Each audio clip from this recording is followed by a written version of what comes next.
Hi అండి, welcome to బావం recipes. ఇవాళ recipe Bombay రవ్వతో గులాబ్ జాములు అండి. దానికోసం ఒక గ్లాస్ పాలు తీసుకుని స్టవ్ పైన పెట్టుకుని ఒక పొంగు వచ్చే వరకు పాలుని మరగనివ్వాలండి. పాలు ఇలా పొంగితే సరిపోతుందండి. ఇప్పుడు రవ్వ యాడ్ చేసుకుందాం. గ్లాస్ పాలకి అర గ్లాస్ రవ్వ తీసుకోవాలండి. ఇప్పుడు రవ్వ యాడ్ చేసుకుందామండి. ఉండలు కట్టకుండా కలుపుకోవాలండి. ఇప్పుడు ఒక స్పూను నెయ్యి యాడ్ చేసుకోండి. ఇప్పుడు చిటికెడు సోడా యాడ్ చేసుకోండి. రవ్వని ఉడికించుకుని పక్కన పెట్టుకున్న దాంట్లో ఒక అర గ్లాసు పాల పొడి వేసుకోండి. ఇప్పుడు రెండు కలిసేటట్టు బాగా మెత్తగా కలుపుకోండి. స్మూత్గా వచ్చే వరకు కలుపుకొని చేతికి అంటుకుంటే కొంచెం నెయ్యి యాడ్ చేసుకోండి.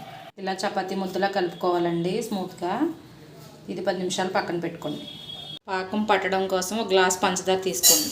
ఒక గ్లాస్ పంచదారకి ఒక గ్లాస్ వాటర్ వేసుకుని పాకం పట్టుకోండి. పాకం రెడీ అయిపోయిందండి. ఇప్పుడు యాలకుల పొడి యాడ్ చేసుకుందాం. ఎలాంటి పాకం రానవసరం లేదండి. ఇలా పంచదార కరిగితే సరిపోద్ది. చేతికి నెయ్యి రాసుకుని ఇవి కొంచెం కొంచెం పిండి తీసుకుని రౌండ్గా బాల్స్లా చేసుకోండి. అన్నీ ఇలా రెడీ చేసుకుని ఆయిల్ ఎక్కిన తర్వాత ఆయిల్ వేసుకోవాలండి. మంట సిమ్లో ఉంచుకుని వేయించుకోండి.